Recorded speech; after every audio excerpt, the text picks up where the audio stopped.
masih akan bahas soal dampak dari drama Korea startup nih yang mencuri banyak perhatian orang. Tapi sebenarnya bagaimana sih realitas startup di Indonesia? Apakah memang seperti yang digambarkan di drama startup? Nah, pagi ini kami sudah bersama Leivino Krisdeni, CEO dari Teman Startup. Selamat pagi, Leivino. Selamat pagi. Oke, Leivino, ini pertanyaan banyak orang. Sebenarnya gambaran startup di Indonesia tuh memang seperti yang ada di drama Korea itu ya? Oke, sebenarnya kalau kita lihat dari antusiasme sendiri sama tadi data yang udah Mbak tampilin juga sebelumnya, Indonesia kan juga lagi banyak banget angka startup, apalagi sekarang sudah menduduki posisi 5 di seluruh dunia ini. Dan kondisi ini sebenarnya kurang lebih mirip nih, kayak ada peran-perannya tadi. Dan startup tahap awal ini banyak juga teman-teman yang akhirnya karena bisa coding, bisa bikin teknologi atau bikin suatu platform, akhirnya membuat suatu startup. Hmm. Pada kenyataannya ketika sudah menjalankan ini memang butuh ada campur tangan dari tadi seperti hustler atau dari desain dan sebagainya gitu untuk perkembangan startup ini, kurang lebih kayak gitu. Nah, sebenarnya kan kalau di drama itu tadi ada si tiga itu ya, hustler, lalu Mhm, nah tapi sandbox-nya nih, kita mau ngebahas soal sandbox-nya. Sebenarnya oke. ada nggak sih di Indonesia program kayak sandbox gitu? Karena kan yang kita tahu ada regulatory sandbox. Tapi kalau yang buat di luar Techfin nih kan banyak juga startup di luar Techfin. Ada nggak sih di Mhm. Indonesia? Oke, sandbox sendiri kan kalau di film ini kayak suatu acara lah atau program gitu. Jadi kayak kita bisa mendaftar, terus nanti kita dipertemukan. Intinya untuk membuat suatu startup ini berhasil.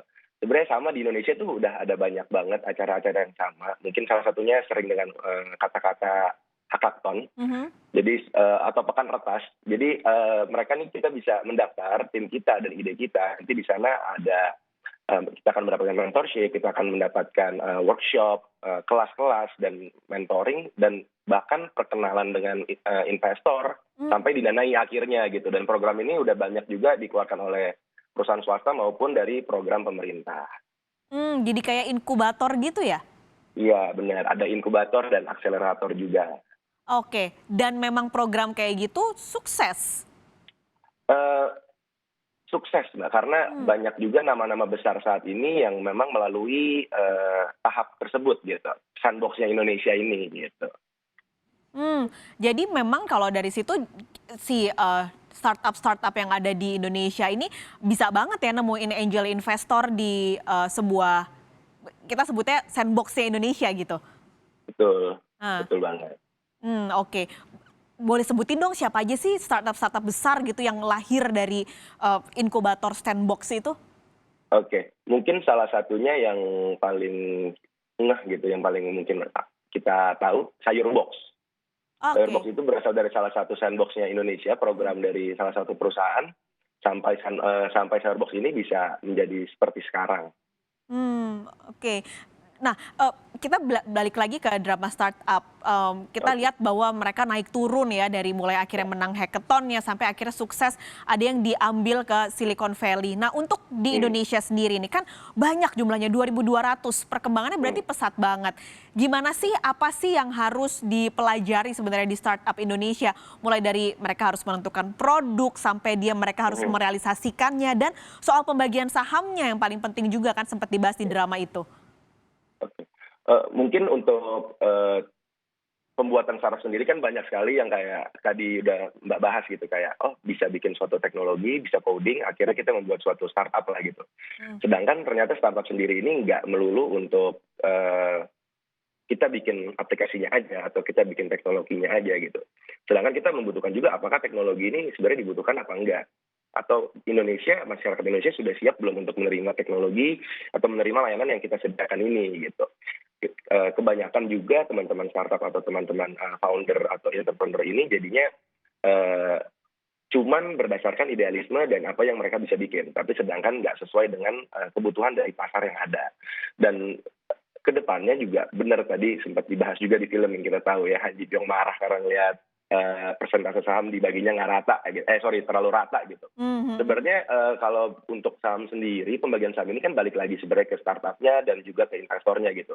Tapi memang salah satu hal yang untuk menjadikan suatu preventif masalah ke depannya ini dengan pembagian persentase saham diberatkan di satu orang atau CEO atau mungkin bukan CEO-nya, ini akan lebih mempermudah buat para investor ini nantinya akan saham yang dibeli atau diakuisisi atau diliutit, akhirnya kepemilikan saham di perusahaan tersebut masih jelas nggak terpecah gitu.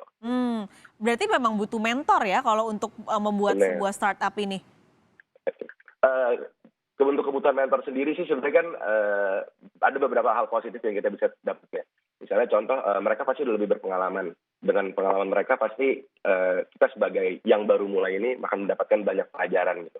Kedua untuk orang ketiga yang orang luar gitu. Jadi diharapkan dengan adanya mentor ini ya lebih objektif gitu. Kalau kita lihat di film juga kan Han Ji Pyong marah-marah terus dan omongannya pedas gitu karena karena dia nggak ada di dalam tim itu gitu. Walaupun sebenarnya dia suka ya sama Sodalmi gitu, tapi kan dengan adanya pandangan objektif ini bisa jadi juga salah satunya untuk tim itu lagi diuji lagi apakah idenya sudah bagus, model bisnisnya sudah sesuai dan sebagainya. Tapi kalau buat startup mereka bisa milih mentor sendiri atau kayak di film kayak di drama itu, atau nanti Mhm. mentornya yang akan ngedeketin startupnya untuk bilang oke gue bimbing lo nih untuk sampai Oke. sukses gitu? Untuk mentor sendiri kan ini bisa siapa aja ya, nggak perlu ikut kayak acara sandbox gitu. Mungkin dari start dari orang tua, mungkin dulu bekas mantan dosen atau mantan guru atau kenalan gitu. Jadi memang harus ada kecocokan antara startup dan mentor yang dipilih gitu. Jadi mentor yang dipilih ini nggak cuman let's say misalnya orang yang punya banyak uang aja, tapi memang mentor ini yang harus mengerti, memahami model bisnisnya, memiliki visi yang sama. Sehingga kedepannya ketika berjalan bersama mentor ini, banyak hal positif yang bisa didapatkan oleh si startup tersebut. Oke, tapi kalau diurutin tadi kan Levina udah cerita Mhm. bahwa banyak yang harus di PR gitu ya untuk membuat sebuah Mhm. startup jadi sukses. Kalau Oke. diurutin dari yang paling penting terus 1, 2, 3, 4, 5 itu apa Mhm. sih? Oke, mungkin satu kalau dibilang apa yang bisa bikin pasti sukses sih kita susah untuk membilang suatu hal pasti sukses gitu. Cuman ada beberapa hal yang kadang-kadang menjadi permasalahan startup gitu. Yang pertama itu banyak startup cuman fokus terhadap produknya sendiri. Ah, Dengan fokusannya produksi ini jadi kita cuma mikirin pengen nambahin fiturnya, pengen nambahin ininya deh, pengen nambahin itunya deh gitu. Sedangkan penambahan fitur atau apapun ini sebenarnya tidak berbasis sama kebutuhan masyarakat, sekali lagi gitu. Jadi mereka lebih fokus kayak pengen ini bagus, pengen ini lebih berkembang, tapi sebenarnya ini dibutuhkan apa enggak? Pertama itu. Yang hmm, kedua, secara finansial.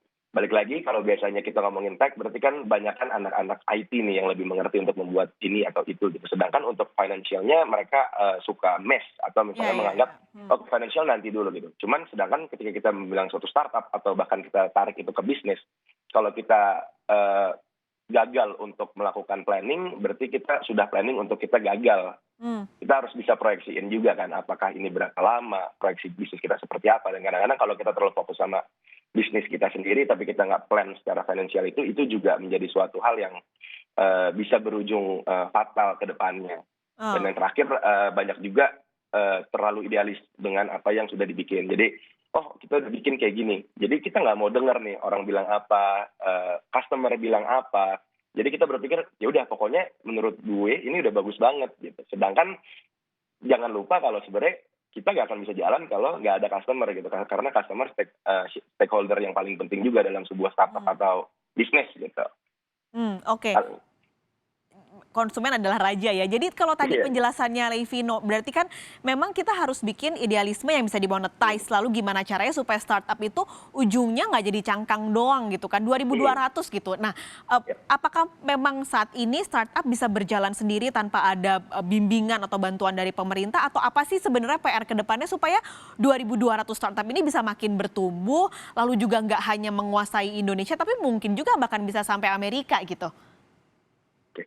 Sebenarnya dengan saat ini program pemerintah yang udah ada juga sangat mendukung startup dan seluruh ekosistem startup yang ada di Indonesia saat ini gitu.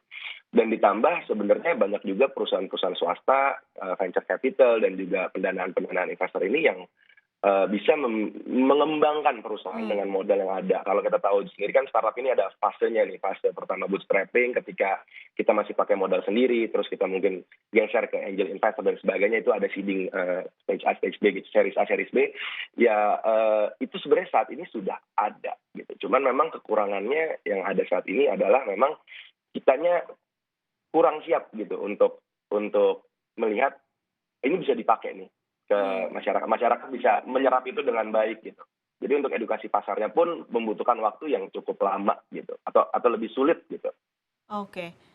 Jadi terakhir nih, tim Han Ji Pyong Hmm. atau Nam Dosan? Saya takut dimarahin sama tim Han Ji Pyong, jadi saya tim Han Ji Pyong aja. Takut diserang ya, oke. Soalnya Terima kan, kasih. iya. Levina, terima kasih banyak untuk gambaran soal startup pagi ini di Kompas Bisnis. Terima kasih Levino Krisdeni, sehat selalu.